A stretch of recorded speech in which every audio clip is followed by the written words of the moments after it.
मैं हूं कर्नल दानवीर और आप देख रहे हैं मेरा YouTube channel by the same name दानवीर सिंह। तो शुरुआत करते हैं।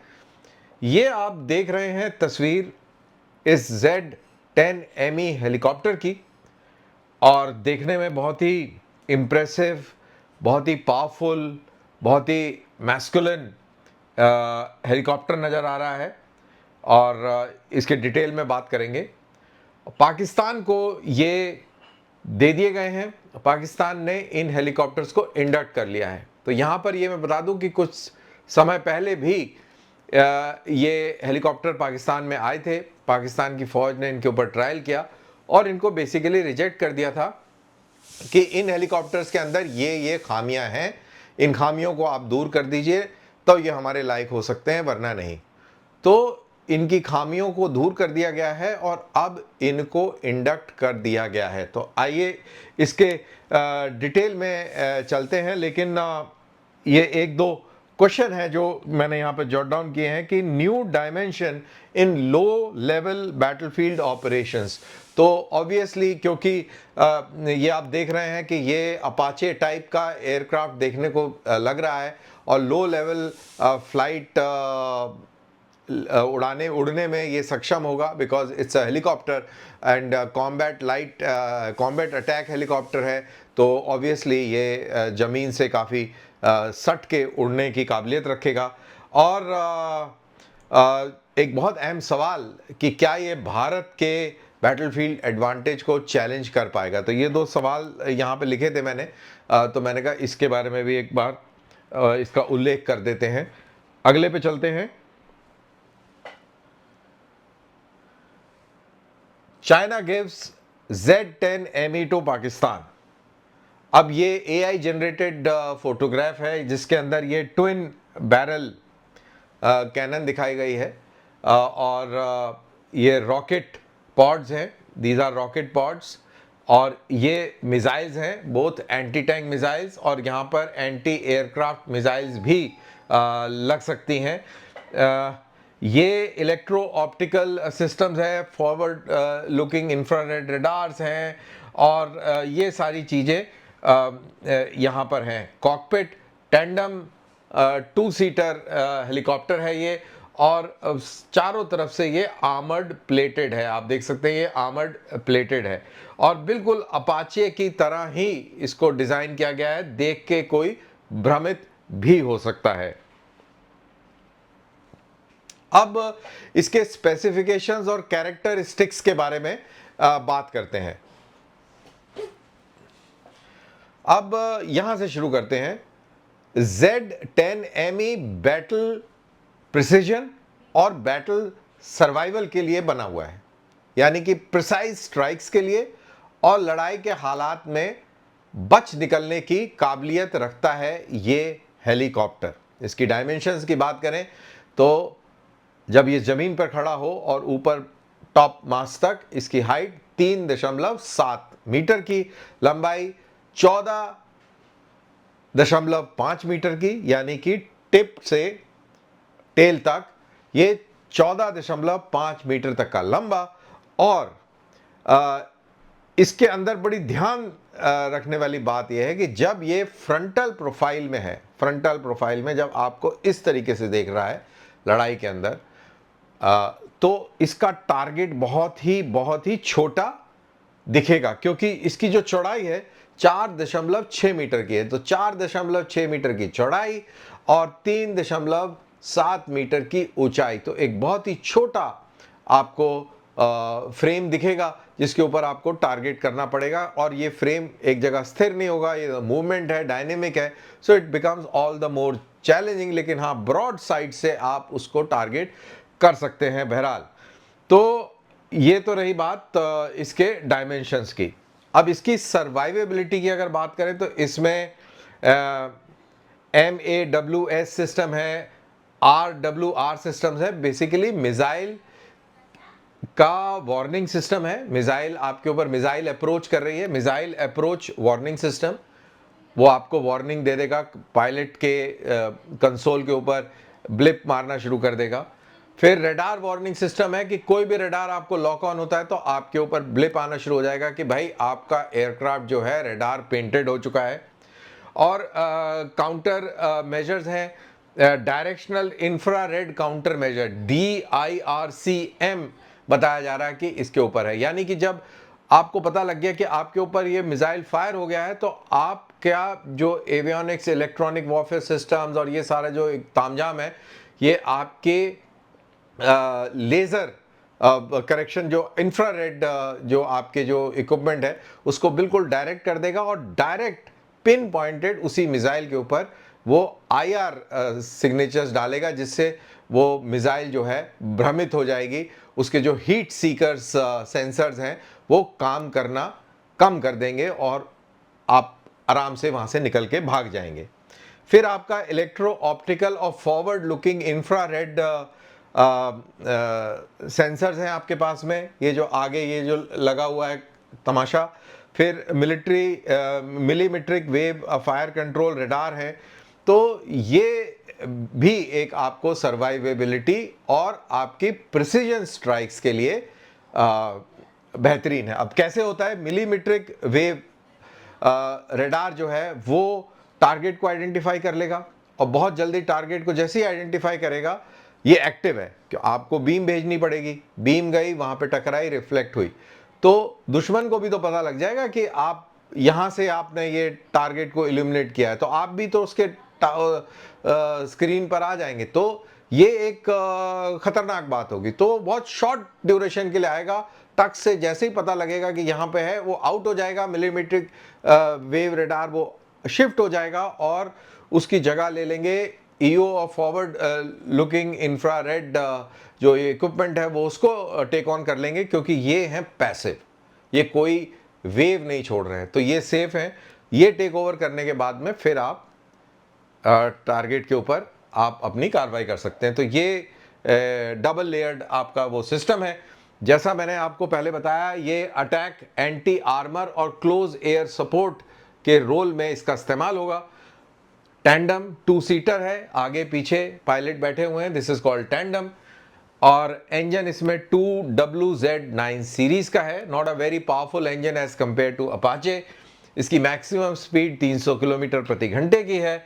सर्विस सीलिंग बताई जा रही है 6000 मीटर की, यानी कि तकरीबन 18,000 फीट। तो यहां पर ये अंडरलाइन होती है बात कि ये अगर चाइना के पॉइंट ऑफ व्यू से देखा जाए, उसके पॉइंट ऑफ व्यू से बात करी जाए, तो लाइन ऑफ एक्चुअल कंट्रोल के ऊपर ये एम्प्लॉय नहीं हो सकता। अगर होगा भी तो 14,000, जैसे चुशूल का इलाका है 14,000, डेम चौक और ये वाला 14,000 फीट पर है, तो वहां पर अगर इस्तेमाल भी होगा तो उससे ज़्यादा से ज़्यादा मैक्सिमम 4,000 फीट और ऊपर जा पाएगा, विच इज़ नॉट सेफ, क्योंकि चारों तरफ की पहाड़ियां और भी ऊंची होंगी, तो आसानी से इसको साइडों से टारगेट किया जा सकता है, पहाड़ों में आसानी से इसको एम्बुश किया जा सकता है। लेकिन पाकिस्तान के पॉइंट ऑफ व्यू से बात करी जाए तो लाइन ऑफ कंट्रोल के ऊपर इसका इस्तेमाल बेहतरीन तरीके से हो सकता है। ये ऑब्वियसली हमारे लिए एक चैलेंज होगा। फिर आप बात करिए इसके वेपन सिस्टम्स की, तो इसमें 23 mm की कैनन लगी हुई है। इसमें ये एक बैरल की कैनन है, ये 23 mm की कैनन है। ये सॉफ्ट स्किन टारगेट्स और troops in open, convoys, light tanks और BMPs या आर्मर्ड पर्सनल कैरियर्स के खिलाफ ये काफ़ी घातक और काफ़ी सटीक वेपन है। फिर इसके बाद दूसरे जो वेपन लोड्स हैं उसके अंदर 16 एंटी टैंक मिसाइल्स हैं ऑफ डिफरेंट कॉन्फ़िगरेशन, और एयर टू एयर मिसाइल है TY-90 शॉर्ट रेंज मिसाइल्स। अब यहाँ पर एक पॉइंट मैं आपको बता दूं कि चाइनीज इक्विपमेंट हमने ऑपरेशन सिंदूर में देखा है कि बिल्कुल ही इफेक्टिव नहीं था और मल्टीपल लेवल्स पे वो कमज़ोर भी पाया गया और उसका फेलियर भी हमें देखने को मिला। तो हम ये डेटा पे और ग्राफिक्स पे ना जाए, रियलिटी चेक हो चुका है, तो they are not very good quality weapons when you compare it to the American weapons और हिंदुस्तानी जो देसी हथियार हैं जो भी हम बना रहे हैं उनके साथ अगर कंपेयर करें तो कोई खास है नहीं। अब दर्शकों की जानकारी के लिए इनको फ्लाइंग टैंक्स भी कहा जाता है।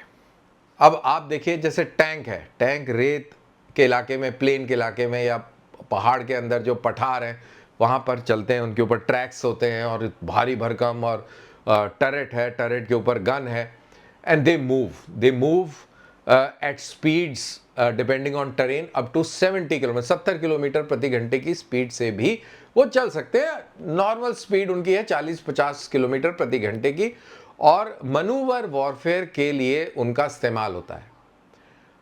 सरल भाषा में मनूवर वॉरफेयर का मतलब है कि अगर आपको दुश्मन एक इलाके में नज़र आ रहा है, कोई भी इलाका है, वहाँ पर इलाका ग्रोव या कोई भी इलाका कह लीजिए, इलाका खेती, एक खेती का इलाका है, थोड़ा सा ऊंचाई, हल्की सी बम्प पे है, वहाँ पे आपको दुश्मन के एक टैंक की टोली दिख गई, 10, 15, 20, 30 वहाँ पे टैंक दिख गए, 10 मान लो, 10-12 टैंक मान लो। तो क्या तरीका होता है? एक तरीका होता है कि जहाँ टैंक दिख गए उसके सामने खड़े हो जाओ और आमने सामने बम चलाने लग जाओ। ये तो एट्रिशन का तरीका हो गया।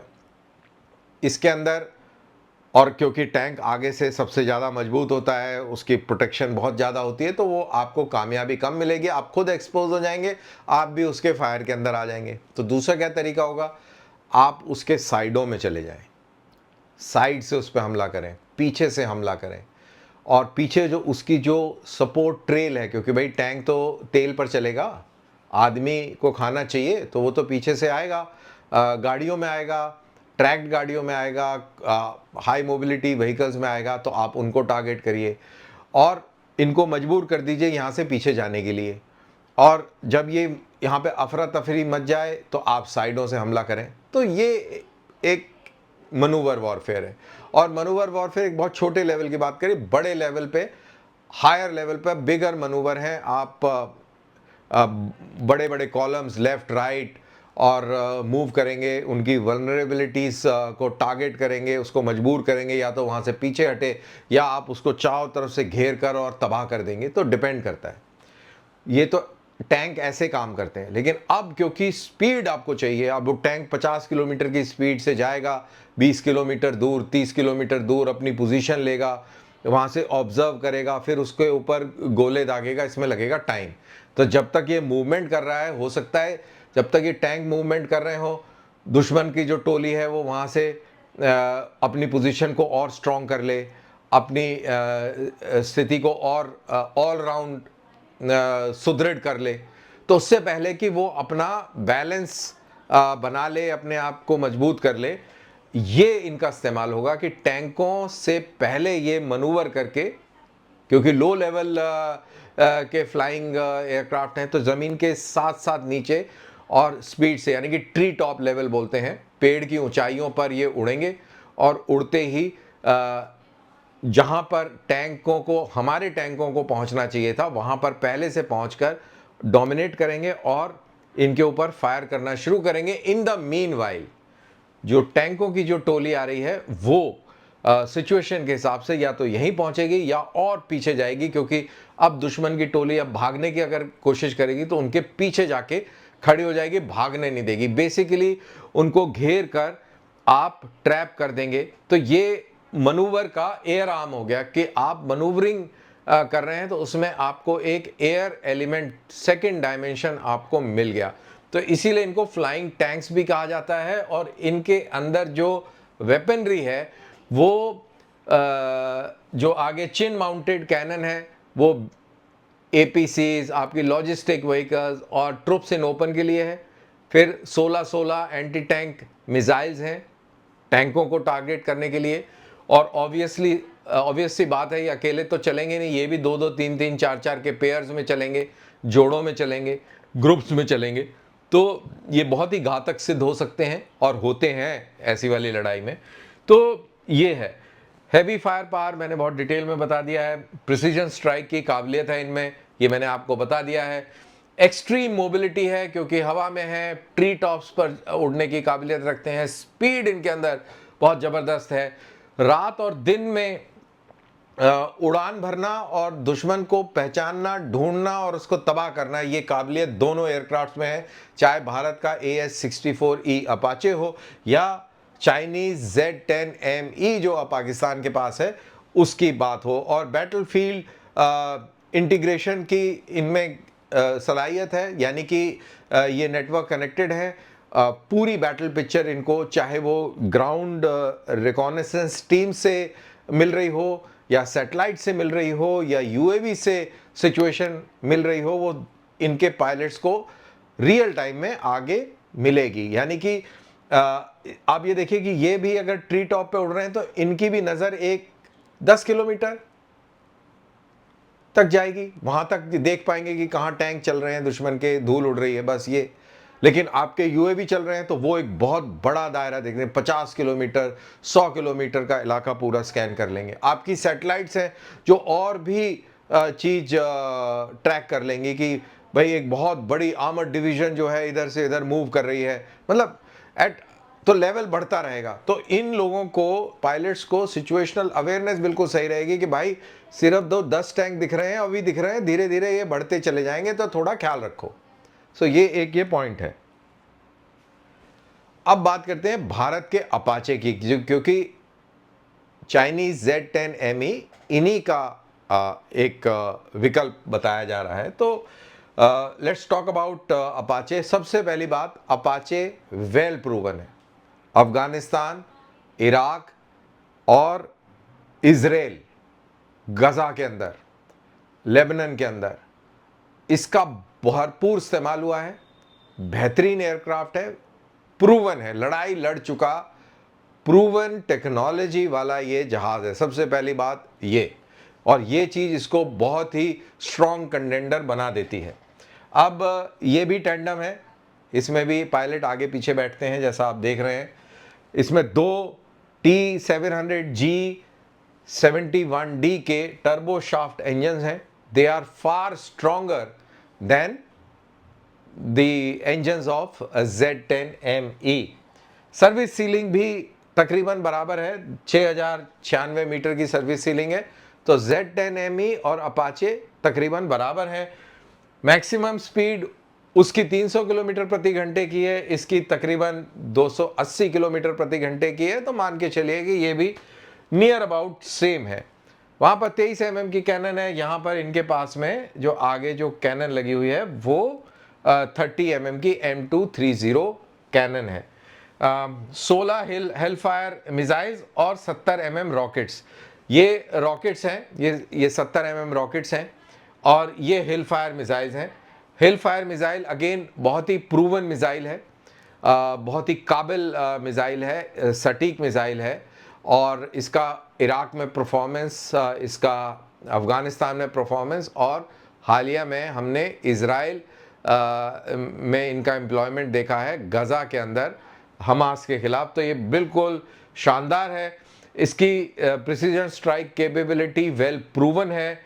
सिचुएशनल अवेयरनेस काफ़ी बेटर है। देखिए, सिचुएशनल अवेयरनेस एयरक्राफ्ट की तो है ही है इंटरनल काबिलियत, बट जिस हिसाब से नेटवर्कड है और आपके फौजों के पास क्या क्या और इक्विपमेंट है, उससे और सिचुएशनल अवेयरनेस बेहतर होती है। आपके UAVs किस टाइप के हैं, आपकी सैटेलाइट फीड क्या है, and all those things do matter.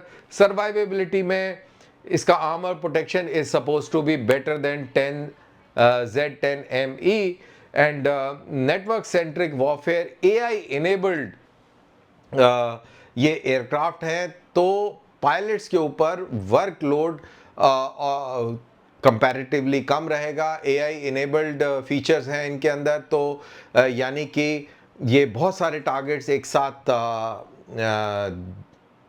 देख भी पाएंगे, समझ भी पाएंगे और बेस्ट टारगेट का सिलेक्ट करके बेस्ट हथियार का ऑप्शन भी इस्तेमाल कर पाएंगे। तो इनकी इफेक्टिवनेस Z-10ME से कहीं ज़्यादा है।